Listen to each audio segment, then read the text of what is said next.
नमस्कार, जय शिवराय. आज आपण आलो आहोत भोर तालुक्यामध्ये. मराठीशाही प्रवीण भोसले या यूट्यूब चॅनल आणि त्यांचंच पुस्तक म्हणजे मराठ्यांची धारातीर्थे भाग पहिला याचा आधार घेत आज आपण भोर परिसरातील जवळपास 7 समाध्या आणि त्यासोबतच जे काही ऐतिहासिक स्थळे आहेत त्यांना भेट देण्यासाठी आलो आहोत. सध्या मी उभा आहे नेकलेस पॉईंटच्या वरती. भोरमधील जे प्रसिद्ध स्थळ म्हटलं जातं नेकलेस पॉईंट, त्याच्या अगदी मी वरच्या बाजूला उभा आहे. तुम्हाला हा मागच्या बाजूला जी नदी दिसते तो नेकलेस पॉईंट दिसतोय. आज आपण या सफरीमध्ये जवळपास 7 वीरांच्या समाध्यांना भेट देणार आहोत. त्यासोबतच जे काही ऐतिहासिक स्थळे असतील तिथली माहिती देखील जाणून घेणार आहोत. चला तर मग आजच्या या व्हिडिओला सुरुवात करूयात.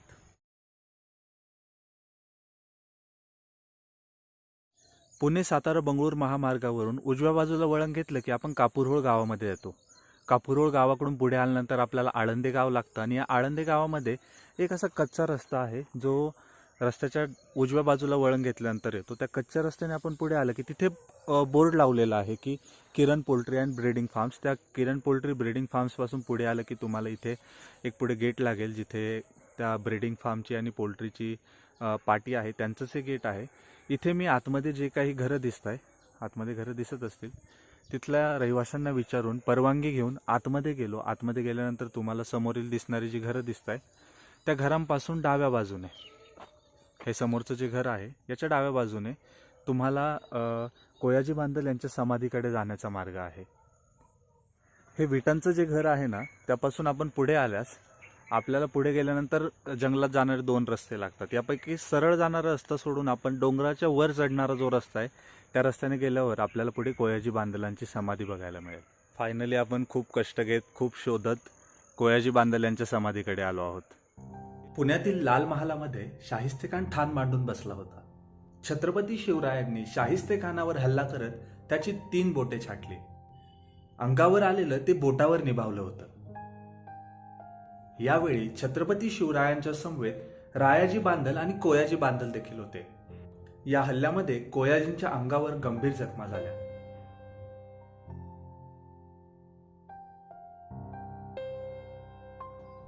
या पराक्रमाचा इनाम म्हणून छत्रपती शिवरायांनी मौजे आळंद येथे कोयाजी बांदलांना काही जमीन दिली. त्या जमिनीवर पुढे जाऊन कोयाजी बांदल यांचे निधन झाले.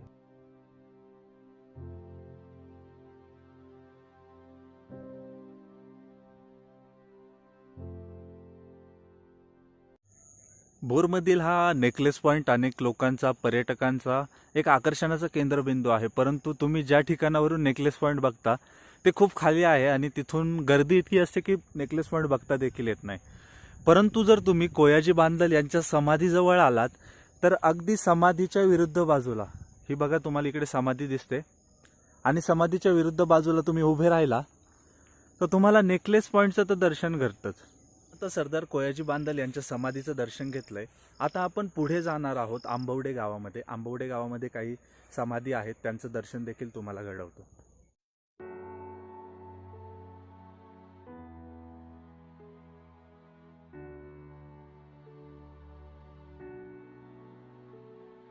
आळंदे गावामध्ये आपण कोयाजी बांदलांची समाधी बघितली. तिथून पुढे आल्यानंतर तुम्हाला भोर गावातून पुढे यायचं आहे. पुढे आल्यावर तुम्हाला महाड रस्त्यावरती एक गाव लागेल ज्याचं नाव आंबेघर. आंबेघर गावामधून डाव्या बाजूला वळल्यास तुम्हाला आंबवडे गावाकडे जाणारा मार्ग लागेल. आंबवडे गावामध्ये आपण सध्या जिथे उभा आहोत तिथे मागच्या बाजूला तुम्हाला जिल्हा परिषदची शाळा दिसेल आणि या शाळेच्या शेजारीच जिवा महाला आणि कान्होजी जेधे या दोघा शूरवीरांच्या समाधी आहेत. चला तर आपण त्या समाधींविषयी अधिक माहिती जाणून घेऊया. तुम्हाला ही जी समाधी दिसते ही आहे कान्होजी जेधे यांची समाधी. समाधीच्या समोरच गेटवर तुम्हाला वरच्या बाजूला गणपतीची मूर्ती, वरच्या बाजूला कान्होजी जेधे यांची समाधी असं लिहिलेलं दिसेल आणि आतमध्ये एक शिळा आहे. हा समोरच्या बाजूला अगदी समाधीच्या विरुद्ध बाजूला कान्होजी जेधे यांच्या स्मरणार्थ एक सभामंडप बांधण्यात आलेला आहे आणि बाजूलाच तुम्हाला लगेच म्हणजे कान्होजी जेधे यांच्या समाधीच्या उजव्या बाजूला शिवरत्न जिवाजी महाले यांची समाधी दिसते. आता जिवा महाला यांचा इतिहास तुम्हाला माहितीच असेल. तर या समाधीमध्ये आतमध्ये तुम्ही ज्यावेळेस प्रवेश कराल तर प्रवेश करताना गावकऱ्यांनी जो जिवा महाला यांचा अस्थिकलश आहे तो जपून ठेवलेला आहे. तुम्हाला हा अस्थिकलश इथे दिसतोय. आजही तुम्हाला या अस्थिकलशाचं दर्शन घेता येईल. यामध्ये जिवा महाला यांच्या अस्थी आहेत असे सांगितले जाते. फायबर ग्लासमध्ये हा कलश सध्या जतन करून ठेवलेला आहे.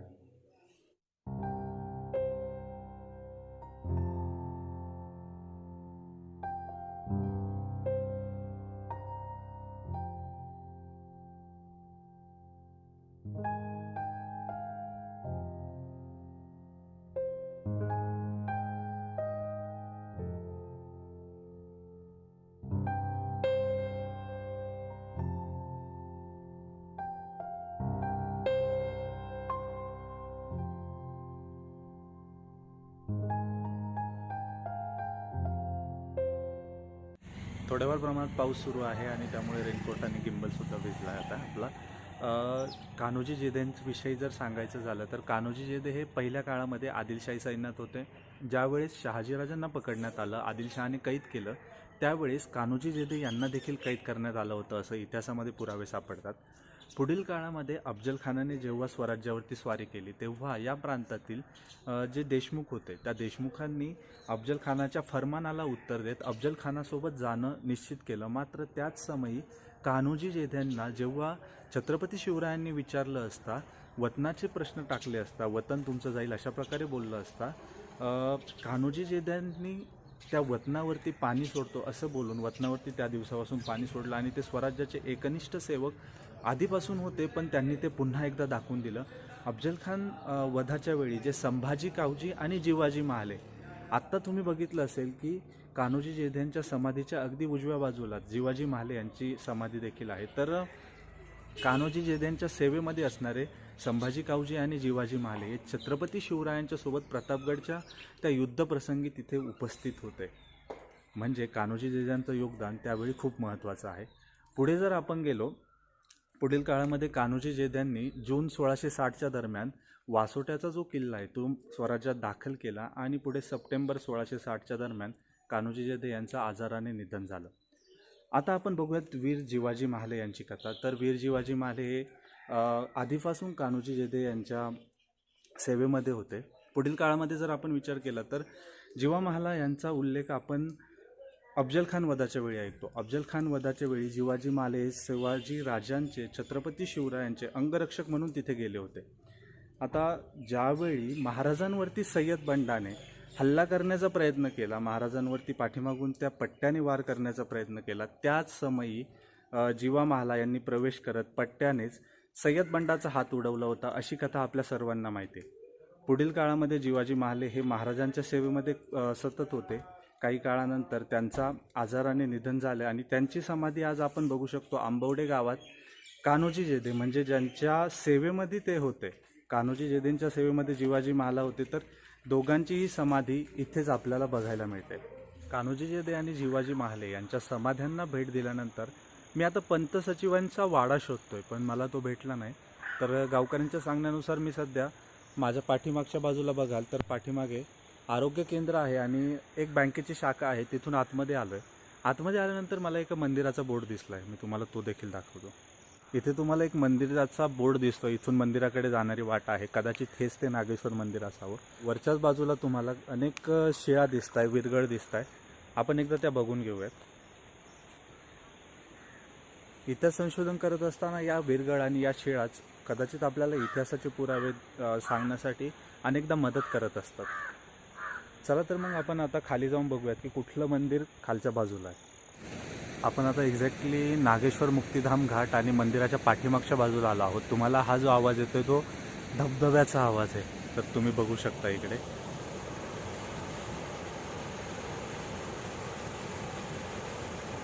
त्या शांततेमध्ये तुम्हाला हा धबधब्याचा आवाज आणि मध्येच पक्ष्यांची किलबिल. नागेश्वर मंदिराच्या अगदी बाहेरच आपण बघितलं तर तुम्हाला एक सभामंडप दिसेल आणि त्या सभामंडपाच्या आत तुम्हाला हे कुंड दिसते. सध्या याचा दरवाजा बंद आहे, पण तुम्ही या कुंडात बघू शकता. आणि स्पेशली सांगायचं झालं तर या कुंडामध्ये आतमध्ये जर तुम्ही बघितलं तर इथे कासवसुद्धा आहे. तुम्हाला दिसतं आहे की नाही, मी ट्राय करतो त्याच्यावरती फोकस करायचा. हे बघा, हे कासव आहेत आणि काही मासे देखील आहेत. गोमुखातून ते पडणारं पाणी, त्यासोबतच वरच्या बाजूला असलेली विठ्ठल रुक्मिणीची मूर्ती आणि हा इथला शांत परिसर अगदी मनाला मनमोहक कसं वातावरण देऊन जातो.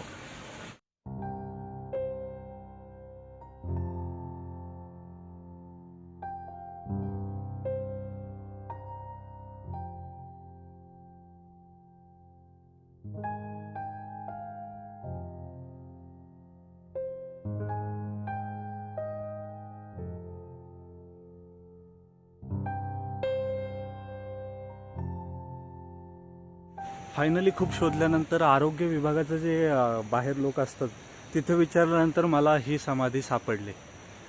आपल्या समोर होती, परंतु ती इतक्या दुरावस्थेत आहे की तुम्ही विचारच नाही करू शकत. ती आहे पंत सचिव शंकराजी नारायण यांची समाधी. आता हे पंत सचिव शंकराजी नारायण कधी होते, कुठल्या काळामध्ये होते, तर राजाराम महाराजांच्या अष्टप्रधान मंडळामध्ये शंकराजी नारायण यांना सचिव हे पद होतं. त्यांची ही समाधी, त्यांचा हा वाडा आहे. तसं बघितलं तर वाड्याचे अवशेष आता ऑलमोस्ट खूप दुरावस्था झाली. आपण जाऊयात समाधीकडे पण जाऊयात, परंतु अगदी समोरच तुम्हाला हा जो दिसतोय, समोर जो ब्रिज दिसतोय आहे झुलता पूल. भोर परिसरात आल्यानंतर अनेक लोकांच्या आकर्षणाचा केंद्रबिंदू असतो हा झुलता पूल.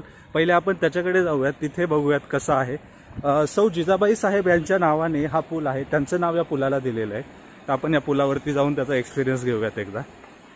आणि आपण आता जो नागेश्वर मंदिराजवळून जो धबधबा बघितला ना, तो इथूनच पुढे बघा. हा पूल ज्या ओढ्यावरती आहे त्या ओढ्यावरतीच पुढे तुम्हाला तो धबधबा दिसतोय, बरोबर.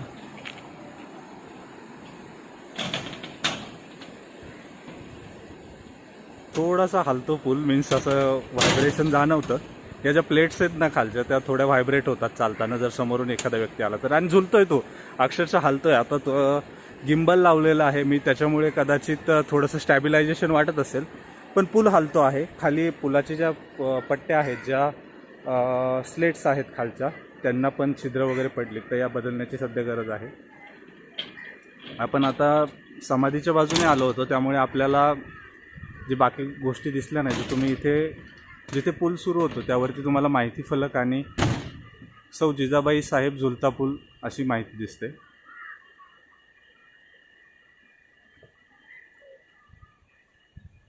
पूल बघून आपण पुन्हा आलो इकडे समाधीकडे. आता आतमध्ये जाऊन बघूयात समाधी कशी आहे. समाधीमध्ये जायला रस्ता नाही, परंतु आरोग्य विभागाचे जे कर्मचारी होते त्यांनी मला जसं सांगितलं की या बाजूला एक दरवाजा आहे, सध्या तो अवस्थेत नाही आहे. त्या दरवाजामध्ये आत जाऊन तुम्ही बघू शकता ती गोष्ट. तर मग चला आपण ते पण बघून घेऊयात. हा सचिवांचा वाडा. सध्या कदाचित नागेश्वर मंदिर ट्रस्टकडे ही जागा असावी असं मला तरी वाटतंय.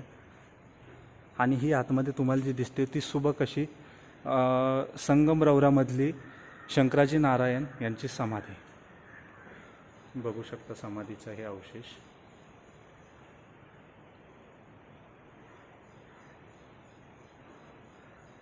परमिशन नाही आहे तर आपण थोडक्यात लगेच इथून बाहेर निघूयात.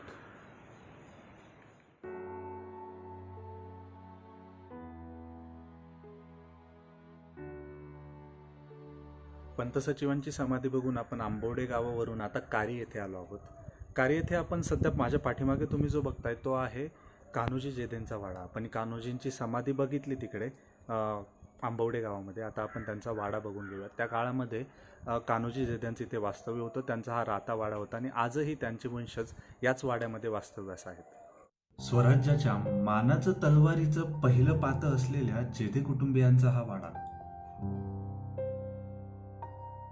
वाड्यामध्ये शिवकालीन चिलखत व तलवार आहेत. आजही जेधे परिवारातील सदस्य वाड्यातील प्रत्येक गोष्ट आपल्याला आपुलकीने दाखवतात. आता कान्होजीरावांच्या वाड्याकडे जाऊन आलोय. कान्होजी जेधेंच्या वाड्याकडे जात असतानाच तुम्हाला वरती जाणाऱ्या रोडला उजव्या बाजूला एक समाधी दिसेल. 2 दगड आहेत, तशी एक गोलाकार घुमटी आहे आणि त्या गोलाकार घुमटीच्या बाजूला एक शिल्प आहे. ही जी तुम्हाला गोलाकार घुमटी दिसते ही आहे नागोजीरावांच्या सती गेलेल्या पत्नी गोदूबाई यांची समाधी. तुम्ही बघू शकता. आणि या समाधीच्याच बाजूला तुम्हाला एक जे शिल्प दिसतंय, समाधी शिल्प दिसतंय, हे आहे नागोजीराव जेधे यांची समाधी. त्या दोनही समाधी तुम्हाला कान्होजीराव जेधे यांच्या वाड्याकडे जात असताना रस्त्यालाच बघायला मिळतील. आता या समाध्या बाहेर जरी असल्या तरी प्रवीण भोसले सरांच्या अनुसार या समाध्यांच्या जीर्णोद्धाराचं काम जेधे कुटुंबातील लोक लवकरच हाती घेत आहेत. दक्षिण दिग्विजय मोहिमेमधील येलबुर्गाची लढाई ही अगदी महत्त्वाची आहे. सरसेनापती हंबीररावांनी आदिलशाही सैन्याला या लढाईमध्ये धूळ चारली. मराठ्यांच्या या विजयासोबतच नागोजींचा पराक्रम देखील आपल्याला लक्षात घ्यावाच लागतो. हुसेन खानाच्या माघारी परतत असलेल्या हत्तीची सोंड कापण्याचा पराक्रम नागोजींनी केला होता. मात्र त्याच वेळी हुसेन खानाने मारलेला बाण नागोजींचा मात्र वेध घेऊन गेला.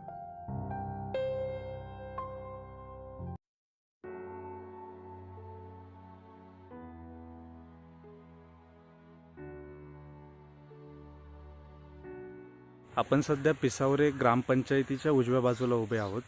उजव्या बाजूला तुम्हाला इथे झाडांमध्ये जी समाध्या दिसत आहे ही आहे बांदल परिवारातील सदस्यांच्या समाध्या. त्यासोबतच इथे इतरही अनेक समाधी किंवा शिल्प आपल्याला बघायला मिळतील ज्या कदाचित बांदल परिवारातील किंवा त्यांच्या सेवेत असलेल्या चाकरांच्या समाध्या असतील. आपण आता तिकडून आलो आहोत. तिकडनं आल्यानंतर अगदी डाव्या बाजूला जी समाधी आहे, पहिली जी समाधीचे जे अवशेष सध्या शिल्लक आहेत ती आहे कृष्णाजी बांदल यांची समाधी. आपल्याला जी त्यांच्या डाव्या बाजूला जी समाधी दिसते त्या समाधीच्या कृष्णाजींच्या समाधीच्या डाव्या बाजूची समाधी ही आहे दीपाऊ बांदल यांची समाधी. दीपाऊ या कृष्णाजींच्या पत्नी होत्या. त्यांनी कृष्णाजींच्या निधनानंतर अगदी यशस्वीरित्या रोहिडा खोऱ्याची जी काही वतने होती त्यासोबतच जे काही कार्यभार होता तो अगदी यशस्वीपणे चालवला.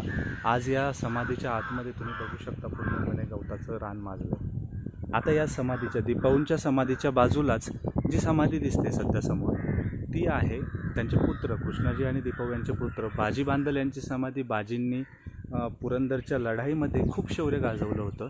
त्यानंतर जावळीवर जेव्हा हल्ला करण्यात आला त्या जावळीच्या हल्ल्यामध्ये बाजींना वीरगती प्राप्त झाली. बाजींचा त्या ठिकाणी मृत्यू झाला. ती बाजींची समाधी आहे. आणि बाजींच्या पलीकडे आहे रायाजी बांदलांची समाधी.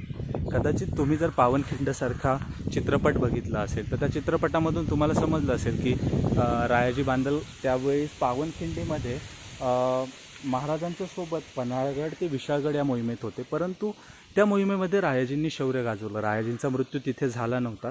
त्यानंतर पुढील काळामध्ये जेव्हा शिरूर शुक्रापूरची जी लढाई झाली, ज्यावेळेस मुघलांनी मैदानामध्ये मराठ्यांवर हल्ला केला त्यावेळेस रायाजींचे निधन झालं. त्या रायाजी बांदलांची समाधी बाजी बांदलांच्या समाधीच्या बाजूलाच आहे.